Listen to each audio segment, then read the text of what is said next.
The left once again believes it has a right to protest at people's homes. These folks demonstrating outside Mark Zuckerberg's house just last night. Mark Zuckerberg, they're not really angry about the Facebook CEO's famed hoodie. They're mad he's hosting a fundraiser for, of all people, Republican New Jersey Governor Chris Christie. Mark Meckler and Vinnie Vernuccio say that if Tea Party has tried the same stunt, man, oh man, very, very different reaction. Mark, what do you think the media would be saying?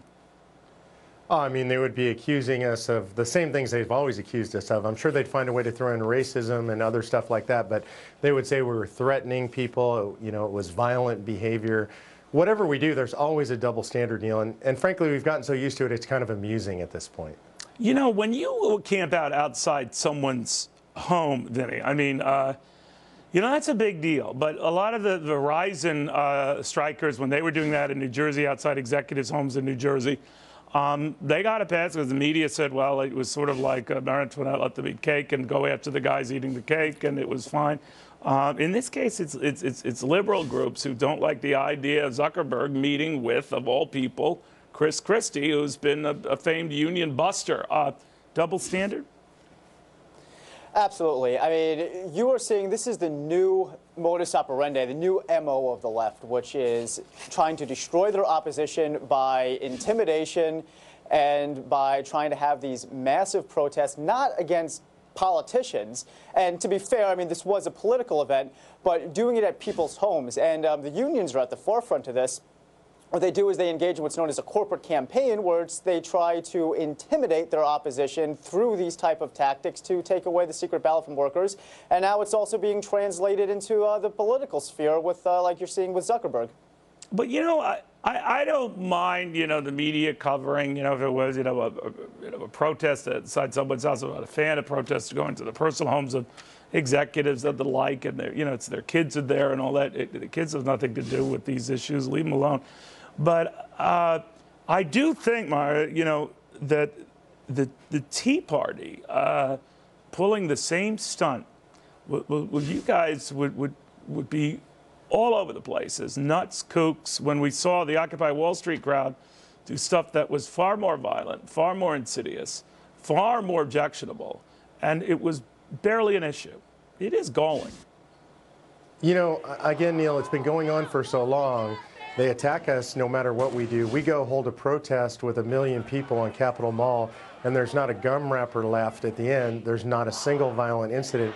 The media never talks about that. What they talk about these Occupy Wall Street folks who are breaking windows, destroying personal property, defecating on police cars, attacking law enforcement officers, and they talk about them and elevate them like they're doing some great civil service. There's definitely a double standard, but it's so absurd that at this point, really, we just laugh at it. You know, Vinny, I'm wondering, though, if Mark Zuckerberg had hosted Barack Obama, and he is, of course, a fan of Barack Obama's, and in fact has done a number of events with him in the past, you wouldn't see the same crowd protesting. But is that to say that any high technology titan who bolts from the pre-written script, thou shalt stick with Democrats and only Democrats, is going to be punished like this? Well, that's what you're seeing now. Go ahead, Vinny, and I'll get you on that. Absolutely, you're seeing that. I mean, you're seeing the demonization of the Koch brothers. You're seeing what happened with Alec.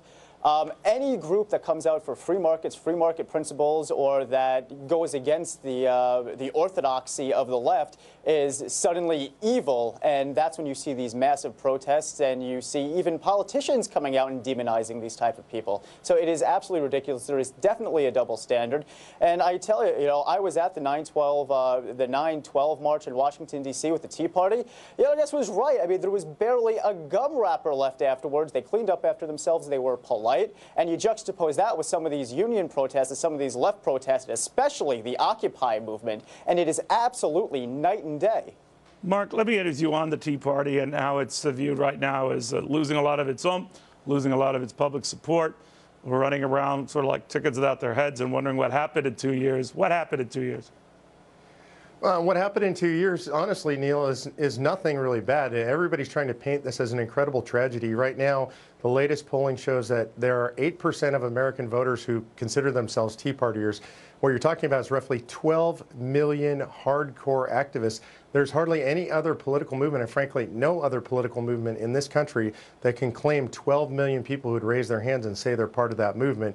Incredibly, that's after billions of dollars of earned media spent to vilify Tea Partiers as everything bad under the sun. The Tea Party movement is alive, well, and we're going to do great in the midterm. So those other polls that show, a couple of years ago, 40% had a favorable impression of Tea Partiers in this country, and now it's down to a little about 20%. That doesn't worry you? It doesn't worry me, and I'd much rather it be 40%, but when you have the mainstream media year in and year out, when you have literally politicians on both sides of the aisle vilify the Tea Party year in and year out, you have to expect that there's going to be some effect on favorability rating. But when you end up where we're at with over 12 million people today who claim Tea Party affiliation, who say they're actually members, I think that's extraordinary in face of that onslaught. It's a very good point. Mark, thank you very much. Vincent, thank you. Good seeing both of you.